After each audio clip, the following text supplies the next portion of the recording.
sitting down and showing the business to someone, or sitting down with the group or 2 or 3 of your people and training them. Don't waste your time, okay? That's the reason why you should have stuff in your house. You know, have some brochures. Wherever you go, you should have them. You should also have profiles and downloads from the websites. Because many times it keeps you abreast with all the most recent things that are happening with the company. You should have files of your genealogy report. How many have files of their genealogy report? You know why this is important? Why is it important to you guys? Number 1, to track your growth, right? And number 2, when people say, hey, does this work? Yeah, look at my organization. This is my genealogy.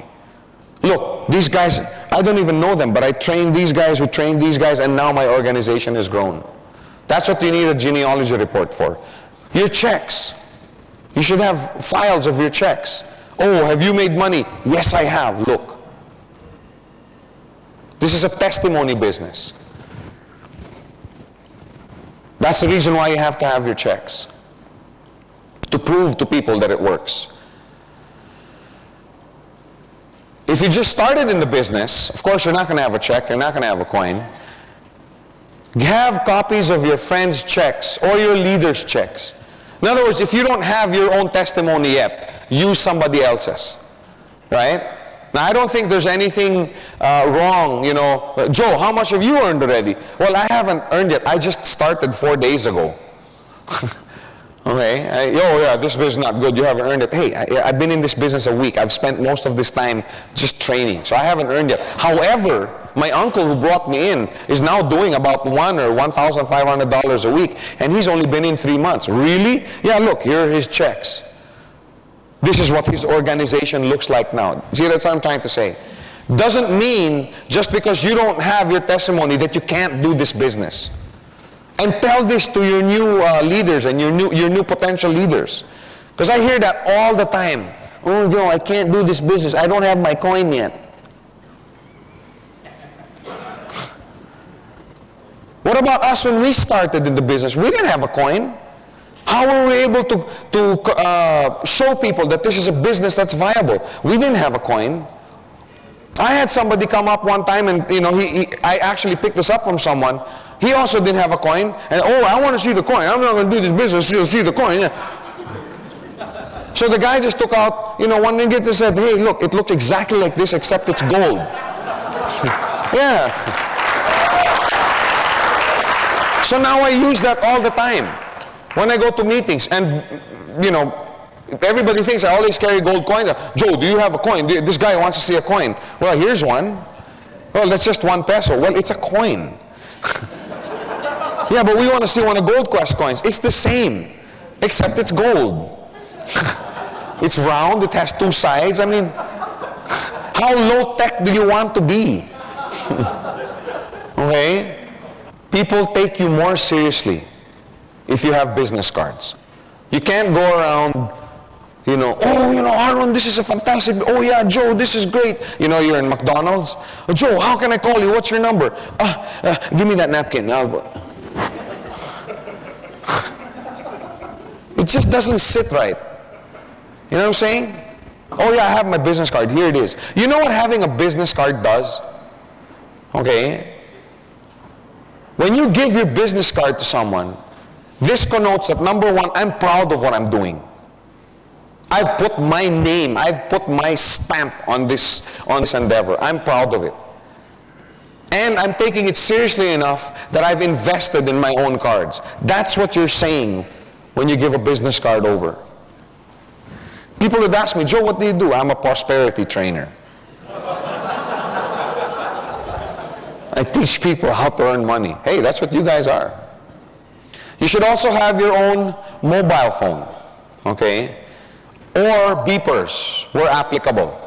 Okay, I read a test one time. I was a manufacturer before, so I used to read a lot of these productivity tests and production tests. And I read this study once where they had 2 groups of people.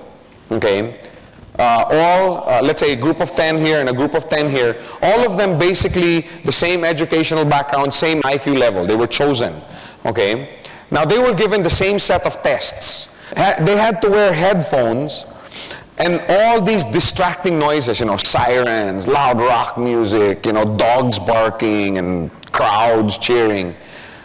On the other side, the other 10, they also had the same thing, you know, the noise and everything. But the group over here had a little switch where they could turn off the sound. Okay? Now, of course, the results were not surprising. Who do you think scored higher? This group or this group? Yeah, the group with the switch scored higher. Okay, that didn't surprise the researchers. What surprised them was not one of the people in the group actually used the switch. No, really. Just the fact that they knew they had control over a situation made them perform better. Okay, not one of the people, not one of the participants used the switch.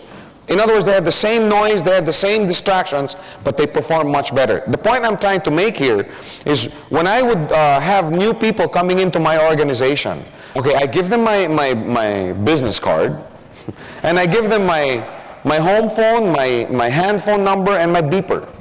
And I would tell them, if you're going out to see a client, okay, I was involved in another business that was very technical, okay, and a lot of training. Many times people wouldn't go see prospective clients and customers simply because they were so scared, you know, that the demos would fail and the tests would fail, or they would be asked a question that they couldn't answer. I mean, let's face it, nobody likes to be embarrassed.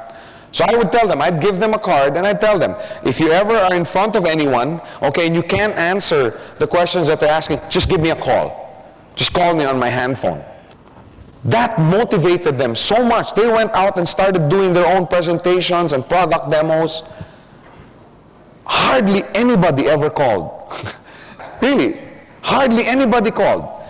Just the fact that they knew that their leader's number was in their pocket and he was a phone call away motivated them already to go and do the business.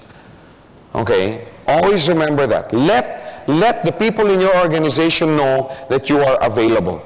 Okay, and they will feel more confident. Now, the cornerstone of your foundation, we talked a little bit about it earlier and how important it is. And I know many times that people think that this word is overused. Okay, I hear everybody talking about this. Okay, so let's analyze carefully what a vision does for you. Okay, let's quantify it. Let's not vision a nebulous word. Okay, vision this, vision that. Let's quantify. What does a vision really do?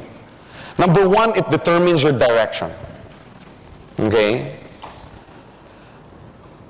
For example, if somebody lived in Kuala Lumpur and wanted to go to Johor, okay, where would he go? If his vision was to go to Johor, where would he go?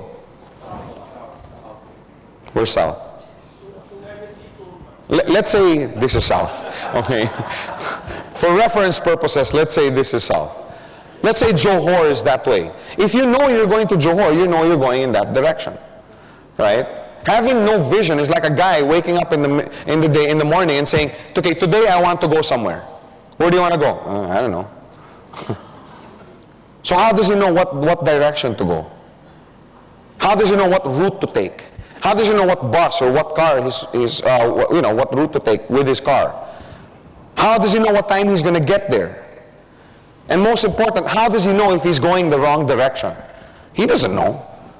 He's not really going in it. But if he knows he was going to Johor, and he knows he's going in that direction, and he takes a bus that's going to Ipoh, you know what I'm saying? Then he knows that he can correct himself and go the right direction. That's what a vision does for you. It sets you on the right path.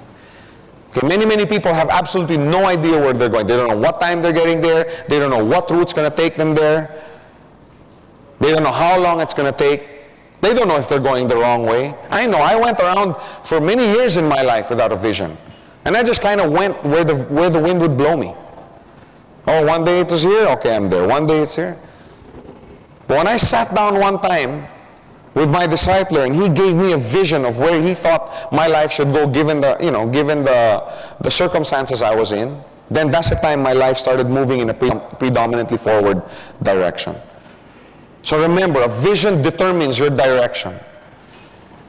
I always talk about Tiger Woods because, you know, Tiger Woods is one of my favorite. Well, it still is Michael Jordan. Michael Jordan is still the hamana of all basketball players. Okay, but even Michael Jordan idolizes Tiger Woods because